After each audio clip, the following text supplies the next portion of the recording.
Selain Edwin Dwecker,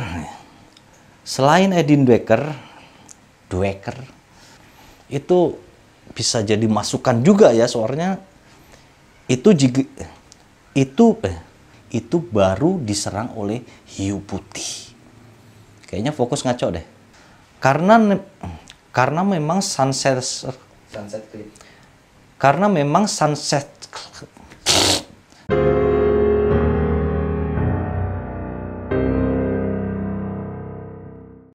Hello guys, welcome to my channel. Gimana kabar kalian semua? Sehat? Sip, mantap. Kali ini guys, kita akan berpikir tentang masalah unsolved mystery ya. Jadi gua mau ngebawain satu kasus yang tidak terpecahkan sampai sekarang. Mari kita pikirkan bersama-sama gitu ya. Kisah ini dimulai pada tanggal 15 April tahun 1994. Kejadiannya berada di pantai Sunset Cliff, San Diego, California, Amerika Serikat. Jadi pada hari itu ada dua peselancar pada sore hari ini, jam 4 sore. Dia sedang berselancar nih berdua kan, di pantai. Sampai dia melihat ada gerombolan burung camar di pinggiran laut gitu ya, nggak sampai jauh gitu. Ada segerombolan burung camar menggeromboli suatu benda yang mengambang. Hingga akhirnya mereka penasaran dong. Oh, apa itu? Ayo kita lihat. Akhirnya mereka nyamperin. Ternyata itu adalah sebuah mayat. Mayat dari wanita yang bernama Michelle von Emster. Setelah itu mereka menarik tuh mayat. Wah, berdua dibawa ke pinggir pantai kan. Udah gitu dibawa ke penjaga pantai untuk kemudian mereka laporkan ke polisi. Pada saat ditemukan mayat wanita malang ini ya, itu tidak mengenakan busana. Dia hanya mengenakan kalung, mengenakan cincin, sama di bahunya ada tato bergambar kupu-kupu. Mayat Michelle ini kemudian kan diperiksa nih sama tim medis dari kepolisian, namanya yang meriksa itu Robert Angel. Jadi di mayatnya itu rupanya ditemukan ada luka sobekan-sobekan. Jadi seperti luka gigitan ya bisa jadi, tapi kita belum bisa menyimpulkan dulu ya karena terlalu awal ini. Jadi ada bekas seperti sobekan yang menyebabkan beberapa jaringan di tubuhnya itu putus. Ada lagi kakinya yang sebelah kanan itu putus. Jadi dia hanya ada satu kaki yang tersisa. Sedangkan anggota badannya sih masih utuh ya, cuman sobekan-sobekan itu aja tadi. Robert Angel berpendapat bahwa si Michelle ini pada saat kematian itu belum lama. Jadi dia ngambang itu belum lama. Kemudian dia menyimpulkan bahwa si Michelle ini meninggal karena serangan ikan hiu. Kemudian keesokan harinya pada tanggal 16 April tahun 1994, petugas resmi dari kepolisian menyelidiki lebih lanjut tentang mayat dari Michelle ini. Penyelidiknya ini bernama Brian Blackburn ya. Jadi dia menyelidiki, setelah itu mengambil kesimpulan bahwa si Michelle ini luka-lukanya itu pertama kakinya putus. Kedua, iganya itu pada patah tulang iganya. Ketiga, di dalam mulut si Michelle ini banyak pasir-pasir, bahkan sampai tenggorokan dan sampai ke paru-paru, lanjut ke dalam perut. Di perutnya banyak pasir guys. Ditambah lagi leher si Michelle ini patah. Jadi lehernya itu patah dan luka-luka patah lainnya itu seolah-olah seperti dia itu korban tabrak mobil gitu loh. Nah dari sini memang kita bisa mulai ini ya, berpikir ya, kalau hiu apakah bisa matah-matahin tulang gitu ya. Maksudnya kalau hiu kan, tapi bisa aja ya dia nyabik-nyabik gitu sampai patah semua, bisa sih, bisa. Oke, terlalu awal guys, kita lanjut dulu ya. Brian Blackburn melanjutkan lagi bahwa dia memperkirakan pada saat si Michelle ini mendapatkan luka-luka tersebut ya, dia itu masih dalam keadaan hidup. Jadi bukan mayatnya yang dirusak-rusak gitu hingga patah semua, tapi dia dalam keadaan hidup menerima luka-luka itu. Menurut keterangan dari Blackburn lagi nih ya, jadi pada malam sebelumnya ya, jadi tanggal 14 April nih, si Blackburn itu pada malam hari jam 8 malam itu masih terlihat ada di pantai. Kemudian pada jam 12 malam dia itu terlihat berselancar sendirian di pantai. Jam 12 malam, dan ada saksi yang mengatakan dia berselancar tanpa mengenakan busana. Ya iya sih, kalau berselancar ya pasti tanpa busana ya, masa pakai baju gitu kan. Pokoknya ada saksi yang menyebutkan begitu. Hingga Blackburn ini berkesimpulan bahwa si Michelle ini meninggal karena diserang hiu putih pada malam itu. Jadi pendapat dia ini ada yang mendukung ya, yang mendukung itu adalah penjaga pantai sama bagian biologi kelautan. Jadi mereka memprediksi bahwa si Michelle von Meyer ini dia diserang hiu pada malam itu, kemudian diseret sampai ke dasar lautan hingga mengakibatkan kepalanya terantuk-antuk dan patah. Sampai iga-iganya ini juga patah, itu semua karena serangan hiu putih. Kemudian juga sampai kakinya si Michelle ini putus ya karena digigit hiu, dan kematiannya itu disebabkan karena dia kehabisan darah. Jadi memang kalau manusia itu kalau digigit kakinya aja memang belum bisa mati ya, masih ada kemungkinan hidup gitu. Cuman yang mengakibatkan meninggalnya orang yang putus kakinya itu karena dia tidak cepat mendapatkan pertolongan. Jadi masuk akal nih si Brian Blackburn ini ya. Jadi dia mati karena kehabisan darah. Sebenarnya ya kalau dilihat dari latar belakang si Brian Blackburn ini ya, penyelidik itu, dia itu belum pernah sekalipun melihat korban yang digigit oleh hiu putih. Jadi dia belum berpengalaman gitu soal korban yang digigit oleh binatang hiu gitu kan. Nah, terus anehnya lagi dia minta pendapat dari Institut Biologi Kelautan tadi. Sedangkan Institut Biologi itu ya, mereka berpendapat tanpa melihat keadaan mayat si Michelle sama sekali. Jadi dia hanya mendengar cerita dari si Brian Blackburn ini, dan si orang institusi itu menyimpulkan pendapatnya sendiri. Jadi mereka kayak udah kerjasama atau gimana gitu ya. Oke lah, lanjut dulu ya, kita nggak boleh seujon dulu. Ada lagi pendapat dari seorang ahli hiu. Dia dimintai pendapatnya tentang mayat si Michelle ini. Jadi orang ini namanya Rep Collier ya. Dia itu adalah seorang ahli tentang perilaku hiu itu bagaimana. Dia sudah bertahun-tahun menyelidiki perilaku hiu putih. Setelah melihat kondisi mayat si Michelle ini ya, dia bilang bahwa sebenarnya apabila manusia digigit oleh hiu putih, itu bekas gigitannya itu bakal rapih, bakal bersih gitu, rapih gitu. Sedangkan luka putus kaki yang dialami oleh Michelle ini, lukanya itu nggak karu-karuan gitu. Jadi kayak seolah-olah nih misalnya bambu ya dipotong sama pisau, gitu. Jadi tidak beratur-aturan gitu loh. Pendapat si Collier ini benar-benar bisa jadi masukan yang bagus ya, karena dia adalah ahlinya soal hiu putih. Kemudian untuk memperkuat argumen si Collier ini ya, dia menambahkan bahwa gue ini udah pengalaman, gue udah melihat lebih dari 100 kejadian orang digigit oleh hiu putih. Dan tidak satu pun akibat dari gigitan hiu putih ini yang mirip dengan luka yang didapatkan oleh si Michelle. Collier kemudian menambahkan lagi, ini tentang pasir yang berada di perut si Michelle ini ya.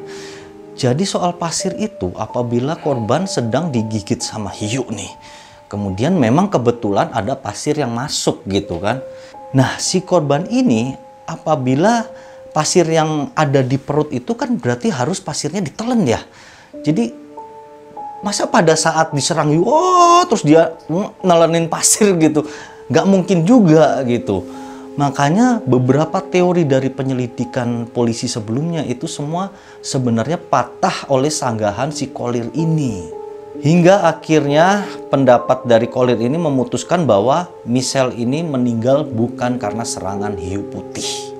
Beralih ke pendapat orang selanjutnya. Orang ini bernama Richard Rosenblatt. Jadi Richard Rosenblatt ini adalah pemimpin atau ketua dari institusi biologi kelautan yang awal tadi dimintai pendapat oleh si Blackburn.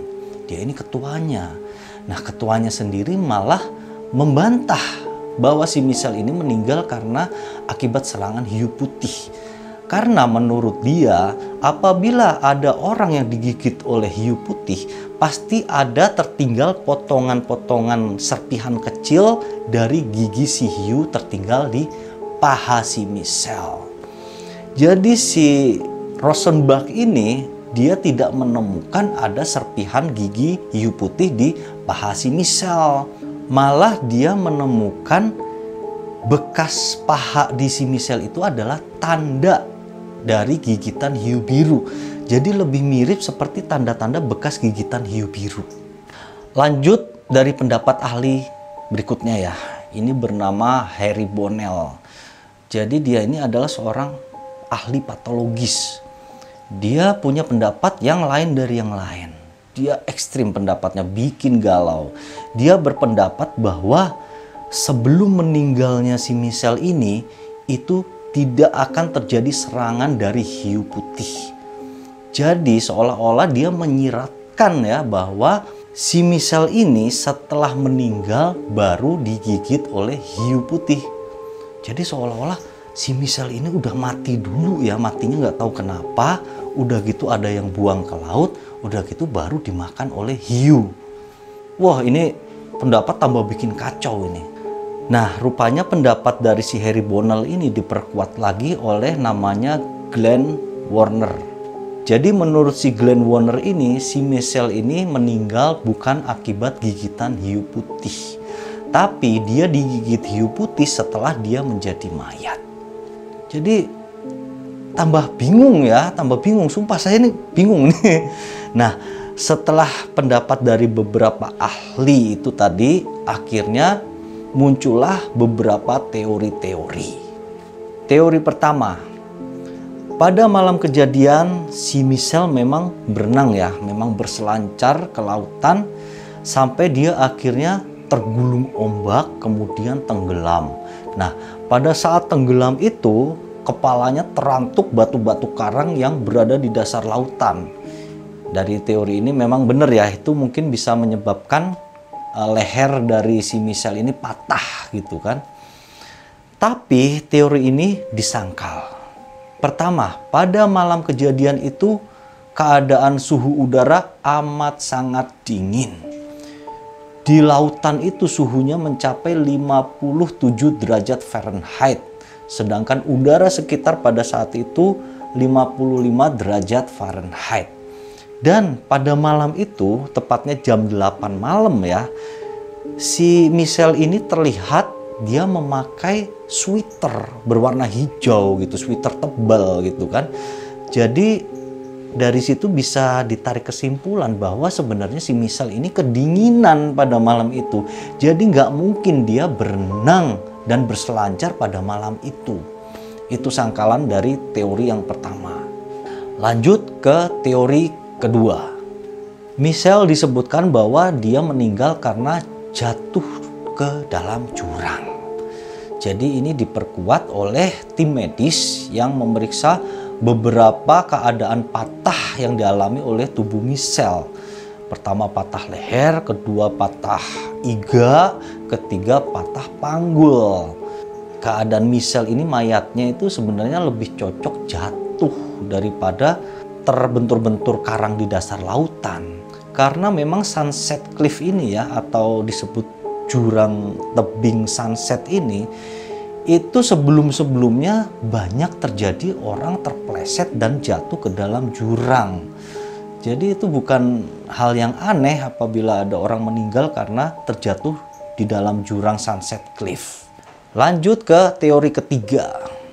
Jadi kalau di teori ketiga ini disebutkan bahwa Michel ini meninggal karena dibunuh. Jadi memang daerah Sunset Cliff itu terkenal sebagai daerah narkoba, daerah geng-geng gitu kan, sampai disebut juga sebagai war zone ya, atau daerah perang gitu, karena sering terjadi pertikaian antar geng di daerah tersebut. Juga fakta bahwa pada saat Michelle ini ditemukan, itu mayatnya dalam kondisi telanjang bulat gitu. Jadi misalnya meskipun ditarik-tarik hiu sampai ke dasar gitu ya, tapi ya mungkin celana dalamnya sama BH-nya itu ya nggak copot juga gitu kan. Apalagi celana dalam gitu kan susah copotnya gimana gitu. Cuman kok bisa mayat Michelle ini telanjang bulat saat ditemukan.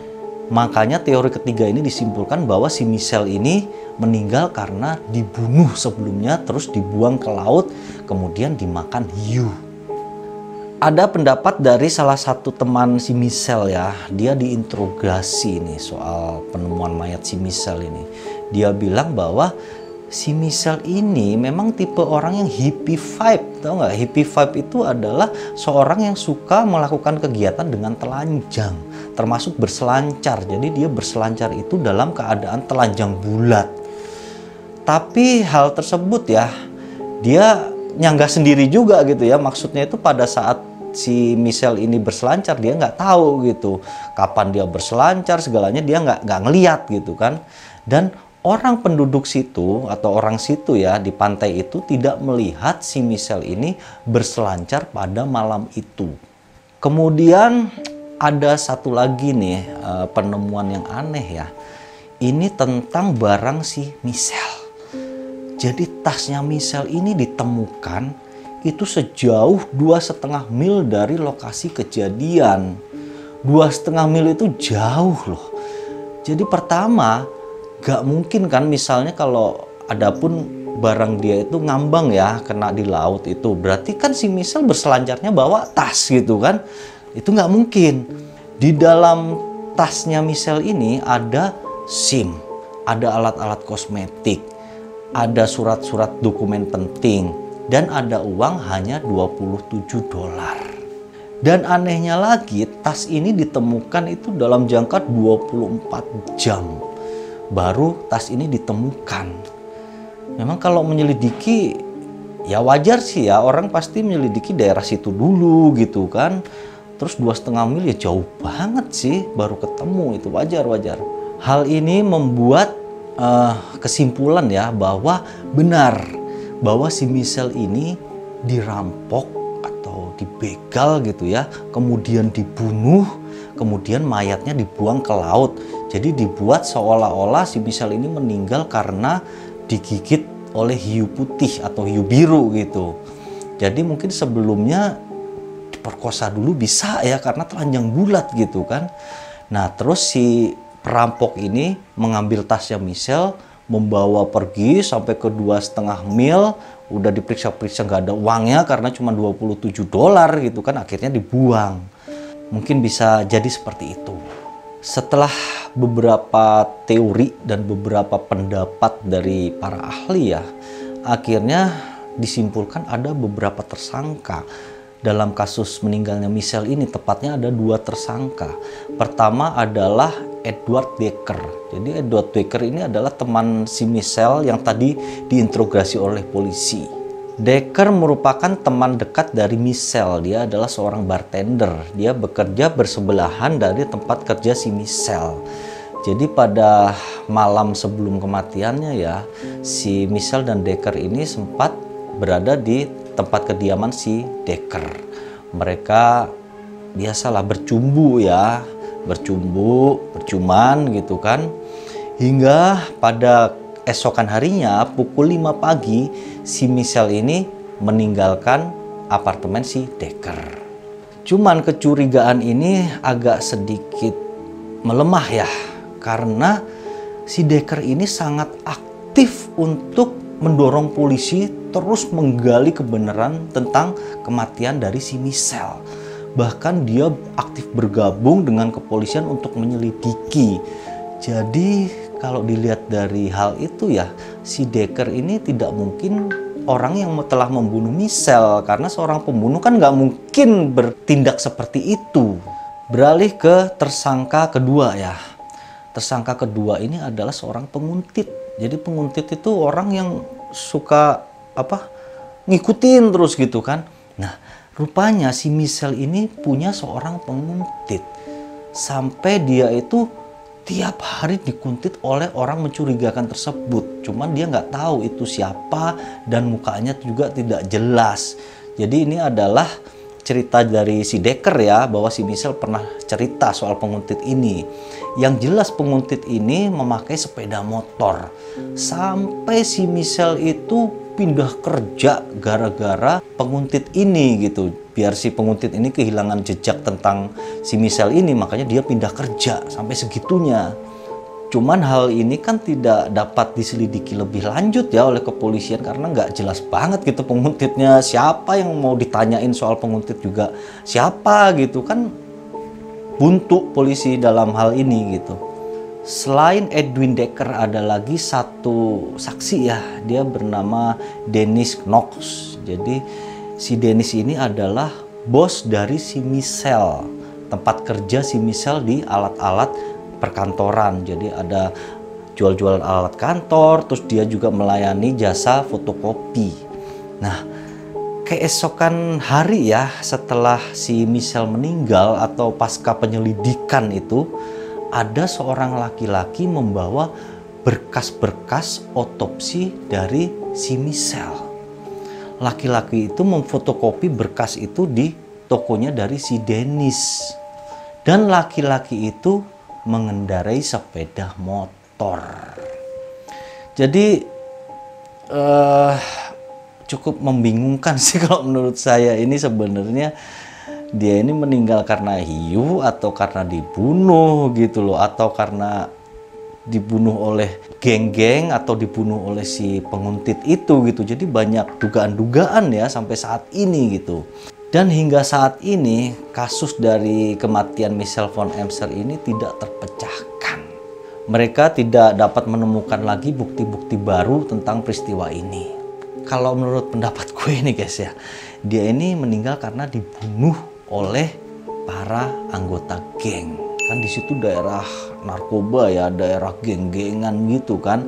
Nah, orang itu iseng aja mau ngerampok gitu. Terus untuk menghilangkan jejak, dia buang si Michelle ini ke laut. Itu menurut gue guys pendapatnya. Nggak tahu nih kalau pendapat kalian gimana. Nanti silahkan tulis di komentar, oke? Mungkin segitu dulu untuk kisah Unsolved Mystery kali ini. Terima kasih atas perhatiannya. Thank you and see you.